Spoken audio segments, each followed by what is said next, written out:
और एनडीटीवी को सूत्रों के हवाले से खबर मिली है कि इस साल अबू हमजा भारत में किसी बड़े हमले की तैयारी कर रहा था।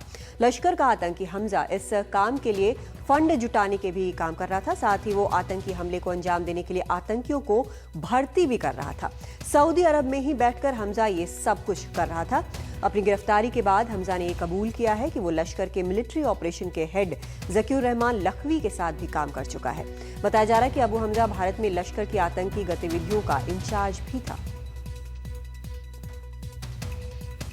दिल्ली स्पेशल चैनल ने 26/11 हमले के हैंडलर सईद सबुद्दीन को सऊदी अरब से लाया है और उसे कल दिल्ली एयरपोर्ट पर अरेस्ट दिखाया गया था। उसके में एक इम्पॉर्टेंट बात हम बताना चाहेंगे मुंबई से कि 2006 में सैयद सबुद्दीन उर्फ अबू जिंदाल मुंबई के नरिमन पॉइंट स्थित एमएलए हॉस्टल है, वहाँ पे कुछ दिनों के लिए रुका था। लेकिन जो जांच एजेंसियां हैं ये इस बात का खुलासा नहीं कर रही हैं कि अबू जिंदाल यहाँ पे कितने दिनों के लिए रुका था। और ये इसलिए भी इम्पोर्टेंट है क्योंकि उसके रुकने के कुछ दिन ही बाद ही मुंबई महाराष्ट्र एटीएस ने औरंगाबाद से काफ़ी बड़ा हथियारों का जखीरा बरामद किया था, जिसमें RDX और बड़ी मात्रा में AK-47 जैसे हथियारों को जब्त किया था। और उस मामले में जो अबू जिंदाल है, जिसका असली नाम सैयद सबुद्दीन है,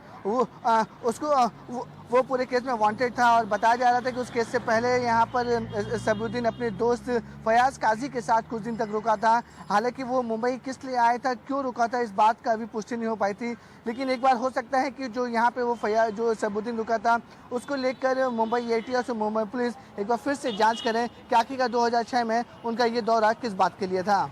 मुंबई से कैमरामैन दिनेश हराले के साथ विवेक गुप्ता, NDTV इंडिया। उधर महाराष्ट्र की शिक्षा मंत्री फौजिया खान ने इस मामले में खुद को निर्दोष बताया है। फौजिया खान ने कहा है कि इस मामले में किसी भी तरह की जांच के लिए वो तैयार है।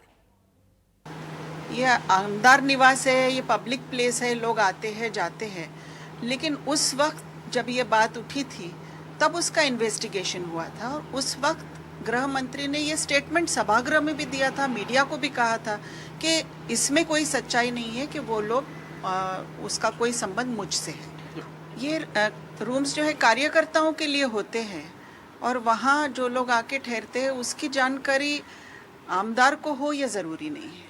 हर जांच के लिए हमारी तैयारी है, क्योंकि देशद्रोह करने वाला या कोई भी देश के खिलाफ काम करने वाला अगर कोई आदमी हो तो वो निषेधार्ह है और उसके लिए किसी भी हद तक सहकार्य करने के लिए हमारी तैयारी है। Do you have the NDTV Profit app? All the markets, all the news and your own homemade, ready-made portfolio available there for you. We will right now answer what you should sell, what you should buy when markets are down. Download at ndtvprofit.com/apps. Get the best app from the channel you trust.